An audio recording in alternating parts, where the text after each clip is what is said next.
necesariamente es lo mismo tener soberanía energética que tener autosuficiencia energética. Que generemos la suficiente oferta que se requiere para satisfacer la demanda de energía. No podemos desestimar la contaminación y la producción de CO2 de la nueva energía limpia y la futura soberanía del país. Nos quedamos a veces en solamente una parte de la historia, que puede ser la parte económica o la parte política. Debemos de cuidar nuestro litio porque va a pasar o puede pasar lo mismo que con nuestros petróleos, ¿no?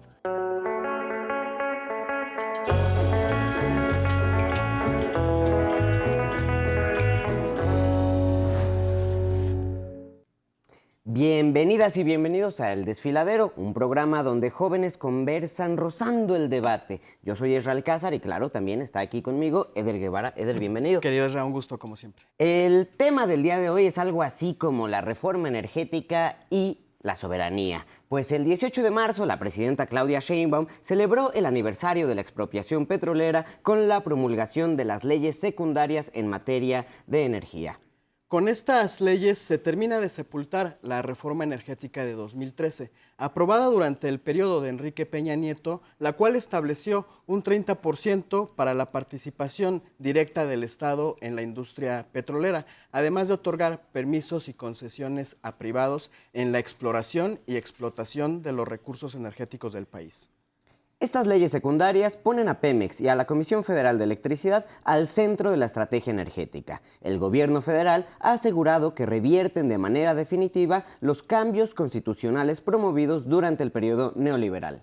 Por ejemplo, la reforma a la industria eléctrica que en 2021 propuso el presidente López Obrador, donde se priorizaba la producción de energía por parte de la CFE, pero fue anulada por la Suprema Corte de Justicia en 2024, o la reforma eléctrica de 2022, que fue detenida por el Congreso de la Unión. La última reforma constitucional del presidente López Obrador se consiguió gracias a una mayoría calificada en octubre de 2024, con el propósito de recuperar el carácter de CFE y Pemex como empresas realmente públicas, o sea, que su naturaleza no es la de una competidora en el mercado, sino empresas ejes en la planeación del sector energético. Por ende, no aplica que se les conciba como monopolio, dado su papel clave para la soberanía energética. Ahora las leyes secundarias completan esta reforma y reafirman la propiedad del país sobre sus recursos naturales, su explotación y distribución y consumo, y estableciendo el papel del Estado como responsable de la seguridad y el acceso a la energía, y reafirman el rol de CFE y Pemex como empresas del Estado y no como empresas productivas. La diferencia básica es que las empresas públicas ponen en el centro de la prioridad que se garanticen los servicios a todo el pueblo y no ponen en el centro el lucro, como sí lo hacen de manera natural las empresas privadas. Pero el debate sigue vivo en algunos sectores. Ante ello surge la pregunta, ¿cuál será el impacto a largo plazo de esta reforma y cómo logrará ejecutarse? Y justamente de esto va nuestra historia en redes, porque entre columnas de opinión y discusiones del posteo veloz, también ha habido publicaciones lamentándose por la pérdida de libertad neoliberal, o sea, el libre mercado de lo vital. Evidentemente, para algunas personas, la reforma del 2013 fue lo mejor, pero ¿por qué lo fue para ellos y no para todo el país? Veamos, por ejemplo, la publicación de la diputada y medallista olímpica Paola Espinosa, que refleja muy bien los intereses que hay detrás de quienes tan fervientemente se oponen a las nuevas leyes. En la publicación dice: hoy se aprobó una reforma energética que apuesta por el pasado. Desde el PAN votamos en contra porque creemos en un México con energía limpia, accesible y confiable para todas las familias. Esta reforma limita la competencia, frena la inversión y pone en riesgo el desarrollo que nuestro país necesita.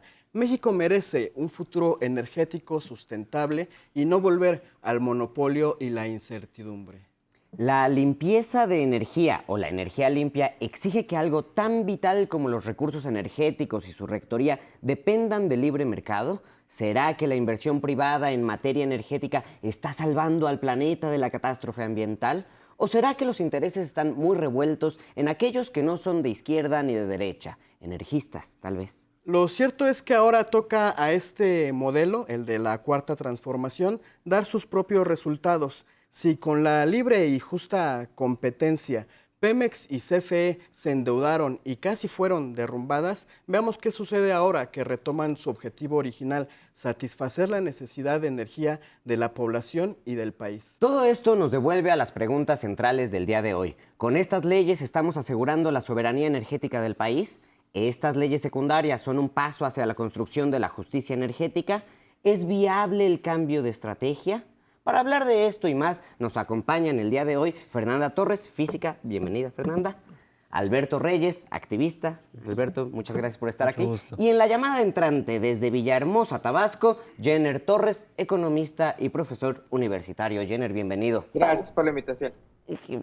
Muchas gracias, Jenner. Y pues vamos a entrarle ya un poquito al debate. Y a mí sí me gustaría agarrarme un poquito de lo que decía Paola Espinosa, como para empezar a desmenuzar un tanto el tema que nos trae el día de hoy. Y yo te preguntaría, Fernanda, a ver tú cómo lo ves, qué has visto por allí, si tal vez la inversión privada está muy comprometida con las energías limpias y en salvar al planeta. ¿Eso está funcionando? Porque creo que hay muchos temas políticos, pero también hay que verlo desde una parte técnica. No, claramente hay empresas que están abogando por eso, que se le está invirtiendo, porque se le tiene que invertir. Ese es el grave problema, que necesita muchísimo dinero para que corran cualquiera de las energías limpias, ¿no? Ahorita le estamos abogando mucho al litio y a la energía nuclear, pero la inversión en eso es descomunal y es para 12 años la producción, o sea, que empiece realmente algo beneficioso. Claro que le abogan a las energías limpias, ¿por qué? Porque de eso se va a ganar eventualmente, pero las consecuencias medioambientales del lugar en donde se tiene que extraer la energía pues no les interesa realmente, porque no es su chamba. Su chamba es generar la energía. Entonces, por ejemplo, ahí está el litio, que una tonelada de extracción de litio genera 15 toneladas de CO2. Okay. No se compara con la producción de un auto, ¿no? Del combustibles fósiles, la extracción de combustibles fósiles. Pero claramente que es considerable. Y luego si le sumamos que generar baterías de litio contamina exactamente igual, claramente unas grandes producciones, pero contamina exactamente igual que un auto alemán normal. Entonces, no podemos desestimar la contaminación y la producción de CO2 de la nueva energía limpia y la futura soberanía del país, porque ahora el litio es nacional, ¿no? Entonces ya las empresas ya no lo van a hacer. No, por supuesto que no, tenemos que considerar y tener eso en mente. Me parece muy interesante que vayamos avanzando en esto porque creo que hay muchos mitos, ¿no?, alrededor de las energías, porque pues claramente son temas complicados, no somos expertos todos para entenderlo. Y Alberto, me gustaría preguntarte, ¿cómo has visto este cambio? Si hay en verdad una diferencia en la estrategia, ¿no? Yo creo que se habla más, la presidenta Claudia Sheinbaum habla mucho más de otro tipo de energías de lo que lo hacía el presidente López Obrador, pero ¿cómo has visto este cambio? Bueno, tenemos que saber primero de historia un poco, ¿no? Saber de dónde venimos y saber hacia dónde vamos, porque sí se está recuperando la soberanía nacional.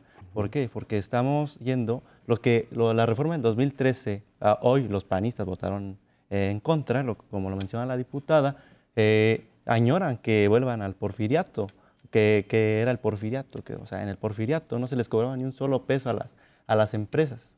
Entonces estaban extrayendo todas nuestras energías al extranjero. ¿Qué debemos saber? Cuando perdimos nuestra soberanía, llevamos todo un proceso. Por ejemplo, en primer lugar, en 1917 se promulga el principio de que la tierra y los recursos en aire y tierra son de México. En 1922 se promulga los tratados de Bucareli, que es otra vez entregarle los recursos a los extranjeros, un tratado con contratos leoninos que benefician a los extranjeros. Entonces, no podemos decir que hemos perdido soberanía cuando se ha llevado una lucha constante. Por ejemplo, cuando la expropiación petrolera, muy reciente, este 18 de marzo, que se llevó a cabo gracias a que los trabajadores se manifestaron y al general Lázaro Cárdenas, que estableció medidas para poder obtener esa soberanía energética y de hidrocarburos. Tenemos que hablar también con el profesor Jenner. Perdón que te diga profesor, pero es que yo soy estudiante, entonces me clavo mucho. Y quería preguntarte, ¿no? Este tema de la soberanía energética, ¿no? ¿Cuál es su significado? Y si hay países que sean soberanos energéticamente, ¿no? Con los que nos podamos comparar y ver cómo lo han hecho y si México puede llegar hacia allá y si lo puede hacer de una forma económicamente viable. Bueno, cuando habló el presidente López Obrador, que fue quien inició o planteó la política energética basada en la soberanía energética, de lo que hablaba es básicamente de que generemos la suficiente oferta que se requiere para satisfacer la demanda de energía, no solo en términos de los hidrocarburos, sino también en términos de la energía eléctrica. Entonces, cuando se hablaba de eso, toda la intención de la política energética era que pudiéramos crear condiciones para que nuestra demanda se viera satisfecha con la producción que nuestro país tenía. En términos generales, son muy pocos los países, particularmente los grandes productores de petróleo, los que sí logran tener esa soberanía e incluso tienen un superávit en términos de producción petrolera. Sin embargo, en el caso de Estados Unidos, por ejemplo, vemos que sigue siendo superior su demanda de energía eléctrica y de hidrocarburos con base en su patrón de consumo. No le es suficiente, aunque han cambiado su situación de producción respecto de la exportación de petróleo, pero aún así no logran resolver su demanda de energía. Entonces, son pocos los países que lo logran. El objetivo del presidente y que mantiene ahora la presidenta Claudia Sheinbaum es asegurar que la oferta permita satisfacer la demanda sin que tengamos que importar energía eléctrica o combustibles de otra parte del mundo. Ya, sí, me acuerdo mucho, el presidente López Obrador siempre utilizaba ese juego, ¿no? Es que tenemos naranjas y las mandamos para que nos las regresen y les compremos el jugo de naranja. ¿Cómo lo ves, Eder? A mí me gustaría ponerles un ejemplo de cómo opera la soberanía y distinguir, no necesariamente es lo mismo tener soberanía energética que tener autosuficiencia energética. Okay. Ahorita mismo tenemos una crisis climática, creo que nadie lo va a negar, ¿no? No sé si hoy vino algún trompista por acá. Tenemos una crisis climática. Los países europeos, desde hace 2 décadas, impulsaron el cambio de la transición a las energías verdes y los acuerdos de la Agenda 2030. Con Enrique Peña Nieto, el compromiso nacional, cuando se firman los acuerdos de la Agenda 2030, era que llegaríamos al año 2030 con un 30% de descarbonización de la energía, es decir, que el total de la energía eléctrica, el 30% sería con energías renovables. Cuando llega el presidente López Obrador, él aumenta la apuesta y dice, no, vamos a llegar al 2030 con el 35% de energías verdes. Ahora la doctora, que además es especialista en cambio climático, estudió eso como especialidad, se ha comprometido a que en el año 2030 llegaremos al 50% de la descarbonización o de la generación energética de manera limpia o verde. En ese contexto, que México está cada vez aumentando la apuesta para mejorar y avanzar hacia la descarbonización de la energía, los países europeos, que fueron los primeros en impulsar esta agenda, se están echando para atrás por distintas razones. Ellos no son negacionistas igual que Trump, pero es que están en una crisis económica tremenda, están en recesión, se metieron en guerra con Rusia y de repente ya no tienen suficiente abasto, se desindustrializaron, el neoliberalismo les vino pésimo, luego de 4 décadas de neoliberalismo tienen una población empobrecida, en crisis, en recesión. Y entonces han decidido echarse para atrás y generar energías a través del carbón y del petróleo otra vez. Y lo mismo está pasando en Estados Unidos, y ahí sí por el rollo negacionista de Trump. Entonces, frente a ese escenario, el hecho de que México siga defendiendo su proceso de descarbonización es una muestra de soberanía energética. Ok, a ver, uno puede estar en el casino, ¿no? Y pues el que yo esté apostando más no significa que vaya a ganar, ¿no? ¿Cómo estamos en México en esa onda de nuestras energías limpias? ¿Nuestras empresas los están produciendo? ¿Hemos visto algún cambio dentro de los últimos 20 años? ¿Tú cómo lo ves, Fernanda? ¿Qué opinas? Claro que ha habido un cambio. ¿Por qué? Porque se está proponiendo desde el gobierno, ¿no? Se están haciendo estos cambios, pero sigue sin ser suficiente en el sentido de que no estamos viendo el panorama completo. ¿Por qué? Porque no hemos llegado al futuro, no tenemos ni idea de las consecuencias de producir grandes baterías de litio. Yo insisto, ahorita traigo la insistencia de litio, perdónenme. Traes el litio atravesado. Y en general también las energías nucleares. Les comentaba antes, 10 años se necesita de invertirle millones de dólares a una planta nuclear para que empiece a producir. Solo tenemos la de Veracruz y tenemos otra, pero no están dando, producen el 2% de la energía del país, ¿no? Ok, vámonos a litio. Litio es esta gran transición para los autos, para las baterías de los autos eléctricos, que es la propuesta de que para el 2030 solo se vendan autos eléctricos. Insisto, la consecuencia de cómo va a contaminar las baterías que no sirven, no sabemos por qué, porque no hemos llegado ahí. Pero claramente la supermina que está en Sonora y que se han quitado las concesiones y que hay un debate legal, etcétera, es importante, pero para poder extraer, no dejemos la producción de carbono. ¿No? Es el agua que se requiere en zonas que se caracterizan por ser áridas. Sí. Entonces, ¿qué vamos a hacer? ¿Vamos a contaminarles el agua porque se necesitan químicos y entonces el agua se contamina? ¿O vamos a generar una planta desalinizadora para ya quitar el problema del agua en Sonora y poder hacer la extracción de minas? Ok, entonces se le va ahora a invertir. Es demasiado dinero que creo que no se está considerando porque sí se necesita, o sea, tal vez se necesita la inversión extranjera para poder abarcar, generar, realmente hacer una propuesta en la que todos los puntos estén a favor. Medio ambiente, suelo, habitantes, etcétera. Necesitamos mucho dinero.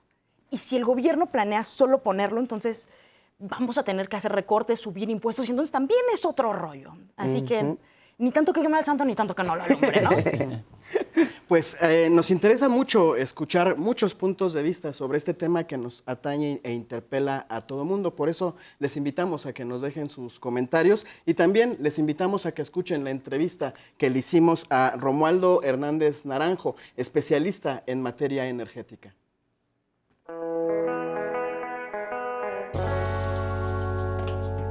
La reforma energética de Peña Nieto en los dos subsectores, tanto de industria eléctrica como de hidrocarburos, fue un fracaso, ¿no? Mi nombre es Romualdo Hernández Naranjo, yo soy especialista en Derecho Energético. A la reforma energética o en materia de energía presentada por el expresidente Enrique Peña Nieto, o sea, esa fue ya la culminación de un proyecto, ¿no? Digamos que durante 24 años en el sector se vivió una privatización silenciosa que estaba en franca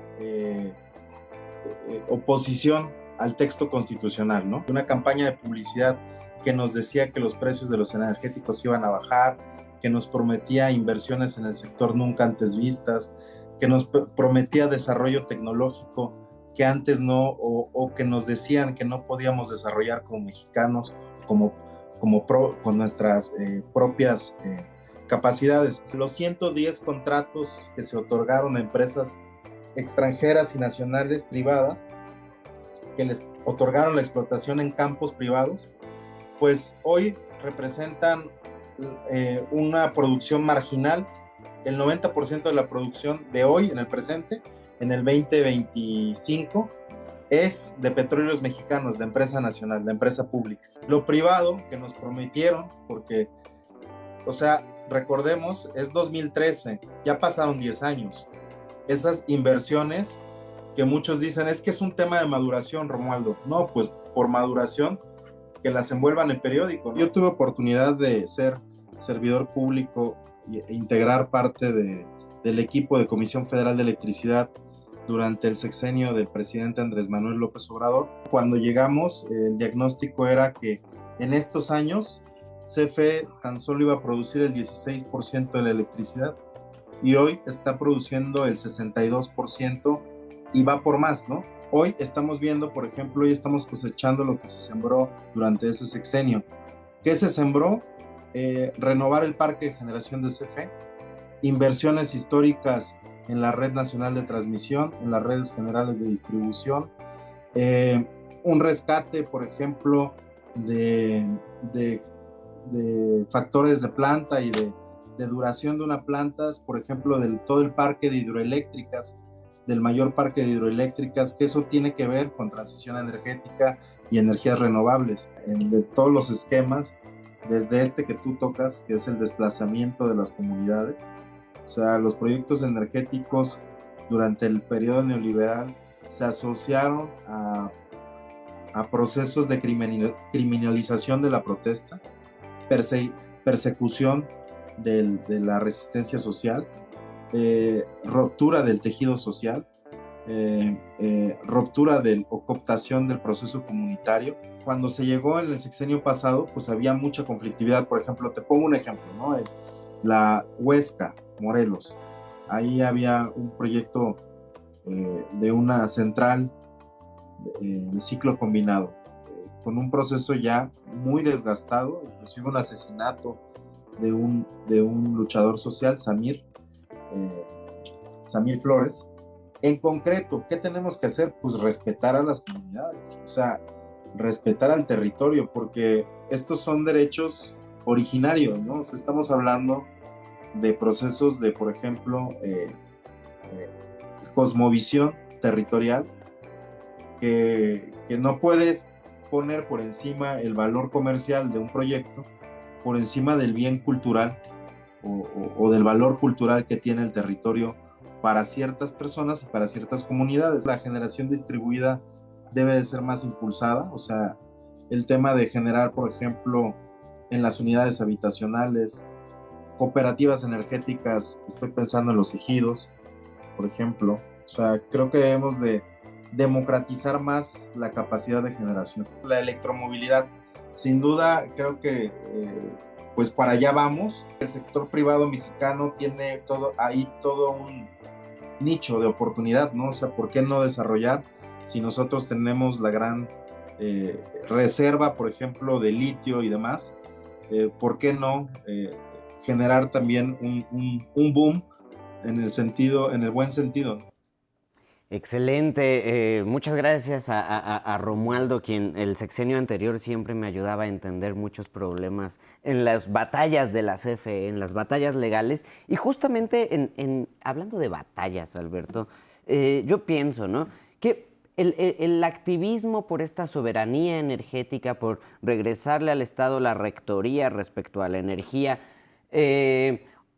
busca sacar por completo a los privados, los odia, los detesta. No, claro que no. Bueno, eso se pensaba, pero si nos vamos, en el 2013 se le dio un boom a los privados. Lamentablemente se les dio de mala manera, se le entregó el petróleo a los privados. Que ahora, en la CFE, el mercado se le entregó, hay un acuerdo que se entrega el 54% al sector público, a la CFE, y el 46% al sector privado. ¿Por qué? Porque no lo podemos sacar, va a pasar como lo de la expropiación petrolera, ¿no? Que hay que indemnizar una cifra multimillonaria. Entonces, por eso no se pueden sacar los privados. Entonces, hay que negociar con ellos y hay que generar una alianza con ellos. Hoy, nuestro gobierno, obviamente, ya está tomando medidas, o sea, la ley de hidrocarburos, la reforma energética, está siendo impulsada para generar esa alianza entre privados y públicos. ¿Por qué? Porque mira, en el 2013 hubo una reforma muy a modo, ¿sí? No, prácticamente le quitaron el control a la CFE, el CENACE, el Centro Nacional de Control de Energía, que decía que el CENACE rige a la CFE para saber cuánta energía se debe y en qué horas del día se debe generar la energía.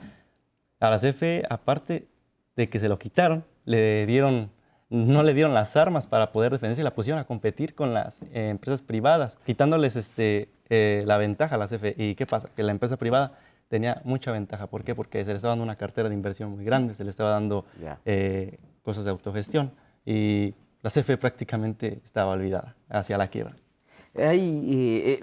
A ver, me parece que hay que seguir por esa línea, ¿no? Jenner, te quiero preguntar, ¿no? ¿Cómo A ver, nada más, no nos terminamos de sacar a las empresas privadas porque nos saldría muy caro las indemnizaciones, o es también porque pues medio las necesitamos, ¿no? En un objetivo conjunto.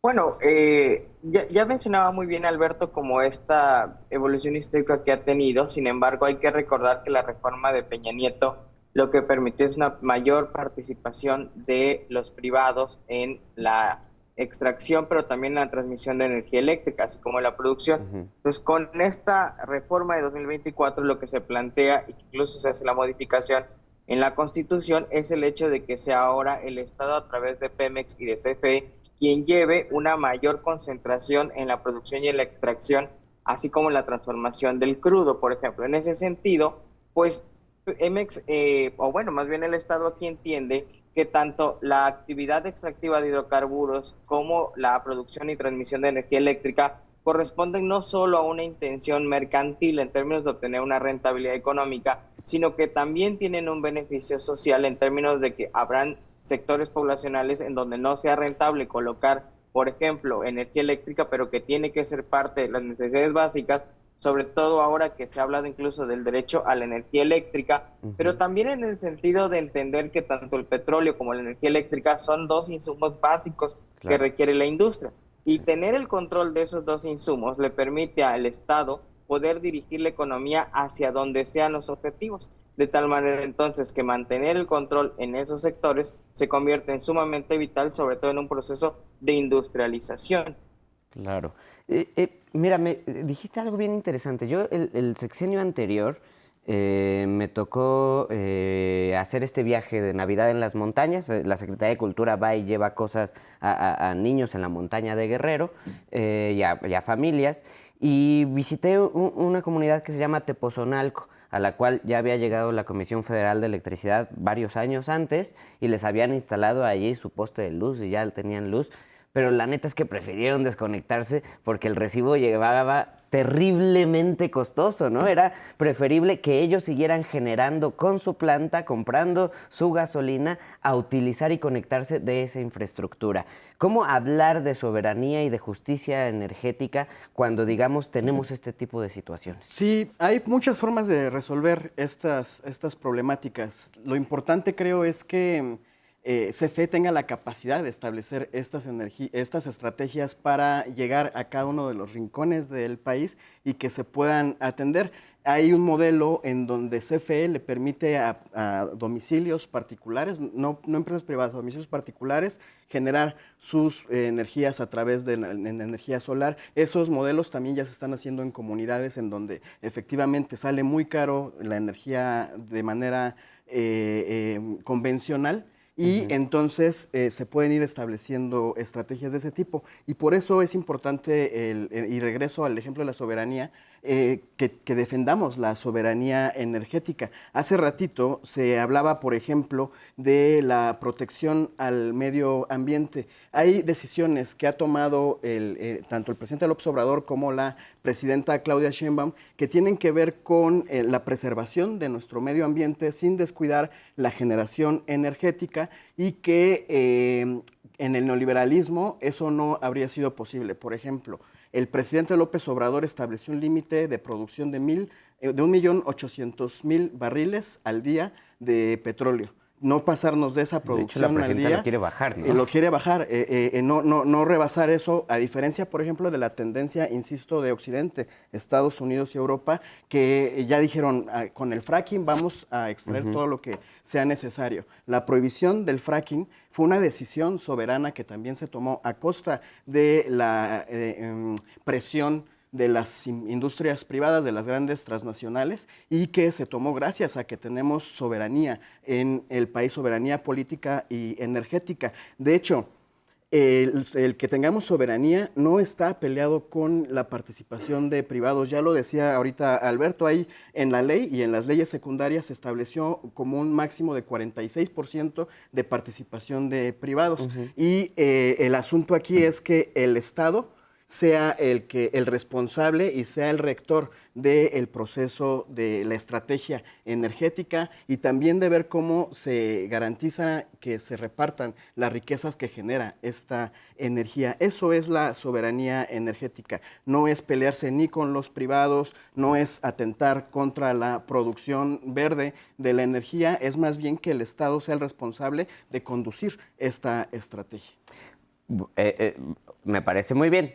Ahora, tenemos un lugar al que queremos llegar en 2030, tenemos ya unas leyes secundarias, bla, bla, bla, bla, bla. ¿Qué tendríamos que cuidar? ¿Y dónde tendríamos que estar viendo? Porque creo que nos quedamos a veces en solamente una parte de la historia, que puede ser la parte económica o la parte política, que sin duda alguna tiene mucha importancia, ¿no? Y el que nos diga la presidenta en la mañanera que va a reducir, pues suena muy bien, pero yo no sé qué impacto tiene eso, ¿no? Y en avanzar, ¿quién tendría que ver que esto se haga bien y no sea solamente tengamos toda la energía que necesitamos para ir adelante? ¿Quién debería? Pues el gobierno, ¿no? Creo que el Estado, principalmente, las universidades que le vayan a entrar, pero una vez más, todo contamina. Si nos vamos a eso, o sea, respirar produce CO2. Me encanta que hayas dicho eso. Entonces, tenemos que abogar por qué contamina menos, qué hace menos. Por ejemplo, un enorme reguilete no le es muy común a los pájaros, nunca ha existido. Si nos vamos a, no hay que hacer todo natural, pues ya no hay que hacer nada, ¿no? Mejor. ¿Por qué? Porque producir cualquier cosa genera un gasto energético, contaminante, se necesitan materiales, se necesita agua. ¿Qué tenemos que abogarle? A contaminar lo menos posible y a, como lo comentaba Romualdo, tenemos que respetar a las comunidades. Si no respetamos a las comunidades y sus entornos, ¿por qué? Porque, bueno, desplázate porque vamos a hacer una mina aquí y entonces tenemos que extraer. No es justo, pero ¿y si eso es el boom económico que México estaba necesitando? El vender el litio y quitarle el mercado a China, ¿no? Es un gran debate. ¿Qué tenemos que hacer? Ver qué contamina menos, qué inversión, además, qué inversiones valen. ¿Por qué? Porque, vamos a hacer una planta nuclear, pero entonces tenemos que entrar con avales internacionales, cuidados, una vez más, de muchos años para que la producción de ganancia económica, porque es lo principal, ¿no? El país tiene que ganar de eso, va a ser mucho más lenta. ¡Ay, qué bonito! Ya no tenemos menos carbono en el país, pero pues me da igual si China está haciéndolo, ¿no? O sea, si produce 1000. Entonces, hay que ver qué conviene.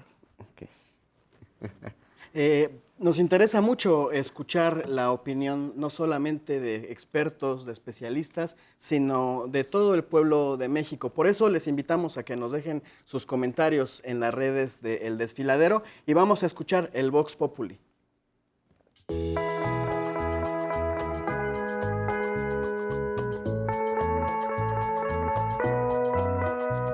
Suena como medio loco, pero no deberían de tener dueño. Si uno solo tiene el dominio de todo, pues creo que puede ser contraproducente. Yo creo que algo público y no que sea como algo privatizado. Que el Estado debería de ser dueño de las energías porque puede ayudar a la población, quizás distribuyendo los recursos. Pues yo considero que para empezar, ninguna empresa privada debería contener todos los recursos naturales que hay en la región. Es más, ni siquiera creo que el Estado deba conseguirlos todos. Pues siento que esos son recursos más que nada del Estado. O sea, son patrimonios y recursos claramente que podemos ocupar todos. No, yo tampoco tengo idea. Los dos aportan tanto empleo, sin embargo el Estado sería monopolizador y las empresas también serían un efecto monopolizador. Yo no cuento con la información suficiente para tomar esa decisión. Yo creo que los recursos energéticos tienen que ser del Estado, precisamente para que no se privaticen. Pues yo pienso que los recursos energéticos son estratégicos para la industria mexicana y por tanto deberían ser parte del Estado. También las empresas privadas pueden ser como corruptas, pueden desviar fondos y simplemente se pueden aprovechar de la población. Si es que hubiera un Estado de manera que es retributivo y que consigue pues que todos tengan recursos, creo que sí sería la solución. Pero mientras el Estado también siga apelando a servicios privados y llega apelando también pues a la gente que tiene dinero, como que no sirve mucho. Está muy difícil saber eso. En manos del Estado, porque si es en manos de privados normalmente pasan por transnacionales que terminan quitándole la soberanía nacional. Yo considero que el dueño de los recursos energéticos en nuestro país debe de ser el gobierno mexicano. Sin embargo, también soy de la idea de que debe de existir acuerdos de colaboración con las empresas privadas, porque creo que así se puede llevar una mejor administración de lo que son los recursos energéticos en nuestro país. Yo creo que sí debe de ser las empresas privadas, porque el gobierno está para administrar, no para fungir como un emprendedor, porque realmente no saben administrar bien los recursos. Pues nada, yo autorizo 100% lo que dijo. Muchas gracias a todas y todos ustedes que nos contestan estas preguntas que a veces suelen ser complicadas, pero es muy divertido escucharlos y también muy interesante que haya gente tan responsable que diga, yo de esto no voy a decir porque no sé nada. Creo que eso lo valoramos muchísimo también.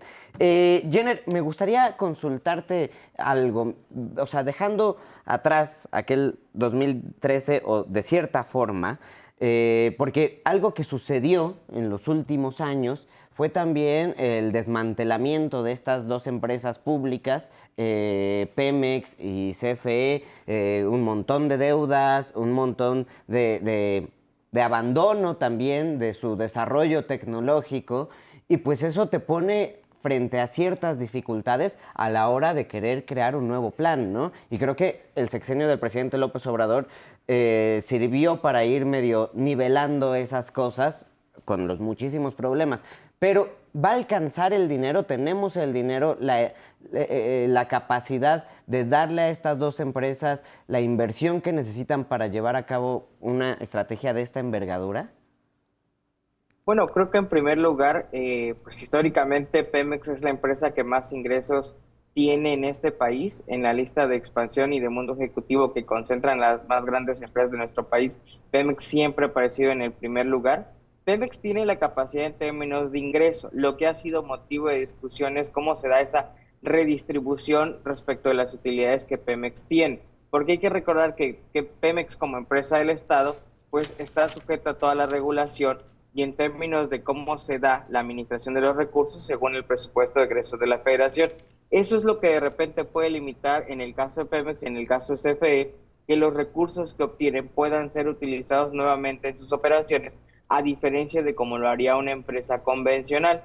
Creo que en ese sentido hay que recordar pues que la actividad, como ya lo mencionaba Fernanda, la actividad extractiva sigue siendo altamente rentable y la generación de energía eléctrica seguirá haciéndolo de aquí al futuro. Entonces, tanto CFE como Pemex tendrán los ingresos suficientes. El tema es cómo se le regresan esos recursos, porque mucho de la presión que tienen tanto CFE como Pemex está en los compromisos laborales que tiene. Hay que recordar que Pemex y CFE se consolidaron como la materialización del corporativismo priista en el siglo pasado, y eso generó toda una clientela que buscaba ingresar para obtener todos los beneficios resultado de trabajar en esas empresas paraestatales en ese momento. Ok, estaba pensando, Alberto, y tenía la duda de cómo lo han visto ustedes al compararnos con otros países, ¿no?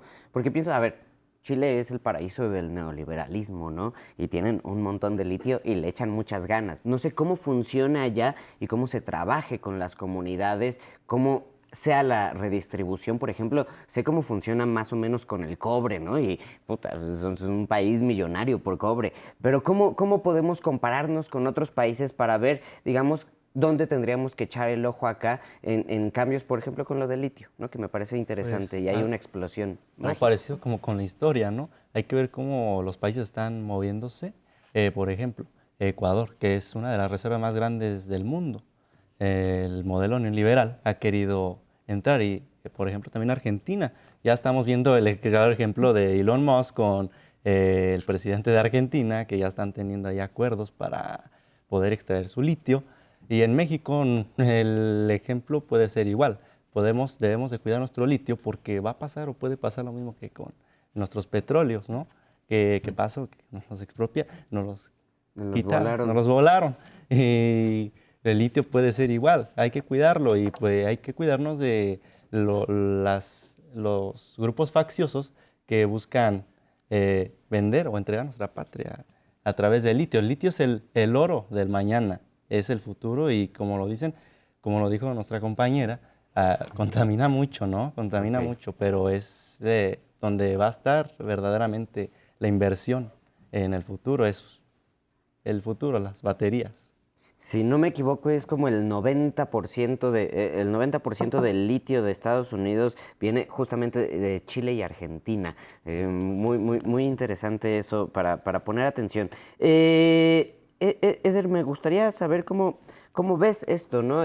Porque al final de cuentas no es una chamba solamente de Pemex, ni de CFE, ni de la Secretaría de Energía, ¿no? O sea, tiene que estar allí nuestra ex canciller Alicia Bárcena y tiene que estar ahí metida la Consejería Jurídica a ver cómo va a estar esa batalla legal, tiene que estar allí, no sé, un montón de ministerios y a la hora de la hora siempre eso cuesta mucho trabajo, que trabajen en una visión de conjunto. Sí, además ahora mismo con el proceso que se está llevando a cabo del Plan México, la renegociación del TEMEC, las presiones y las regresiones trompistas, la situación que vive Europa, por supuesto que todos esos factores tienen que confluir para hacer una estrategia integral en materia energética, que atienda las viejas demandas por los contratos que se cayeron con el tema del litio, que defienda la soberanía energética y que sea capaz de esclarecer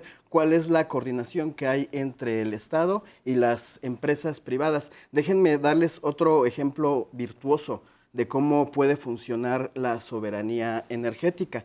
Ya les decía hace ratito que en la pandemia, países como España, Italia, Alemania, que no tienen en absoluto soberanía energética, sus energéticos están privatizados por completo, entraron en la peor crisis económica y humanitaria posible. En cambio, de la pandemia para acá, ¿saben cuál es el país que más ha avanzado en sus metas de la Agenda 2030? China.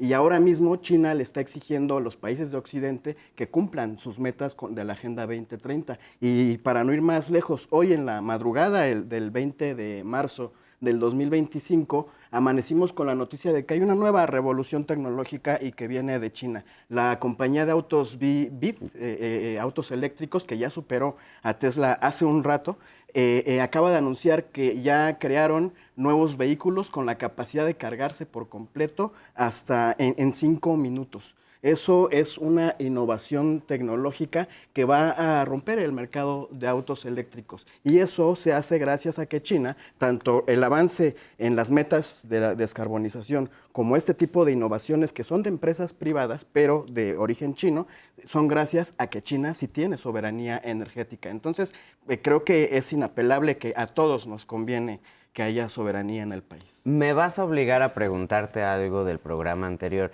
pero ¿China no es ultracapitalista? ¿Eso no es maligno?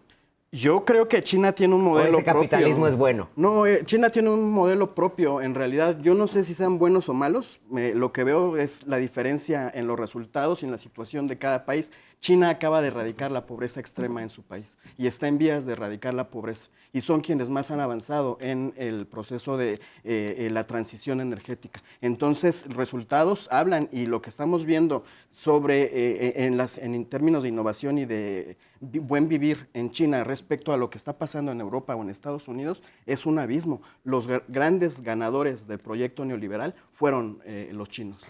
Ay, está muy interesante y hay temas ahí, sobre todo de la transferencia tecnológica y rollos de que pues al final tenemos que echarle muchas ganas con nuestra educación, porque el reto no solamente es económico, es político, en fin, hay muchas cosas, pero no quiero quitarles más tiempo porque nos queda una conclusión, una última intervención para cada una y uno de ustedes. Entonces, arranco con Jenner, danos tu conclusión o lo que nos quieras contar, porque ya es tu tiempo.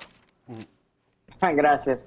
Bueno, creo que en primer lugar hay que advertir que este cambio en la política energética resulta de un proceso democrático en donde lo que se busca es una mayor participación del Estado en estos sectores estratégicos que son el petróleo, la energía eléctrica y que además prevean que el objetivo del Estado no es la rentabilidad económica, sino el beneficio social y también aseguren condiciones en la guerra comercial que le permita obtener beneficio en los procesos de negociación.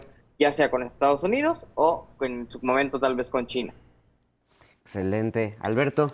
Pues decir que esta reforma energética nos da la construcción de nuestra nación. Recordemos que sin energía no hay soberanía. Así que hay que seguir continuando, luchando por nuestra soberanía y más por hoy lo del tema del litio. Fernanda. Perdón, voy a cerrar con varios puntos que hablaron. Ok, comparaciones de nuestro país. Argentina, el 51% de su litio le pertenece a la empresa china Ganfeng. China, ¿por qué están logrando estas empresas chinas? ¿Por qué? Porque tienen el control y el principal, la parte económica del litio. Ellos son los que lo controlan. ¿Por qué el litio es tan importante? Quiero cerrarlo porque tiene una maravilla. Las baterías como suelen ser de níquel, de plata, de mercurio.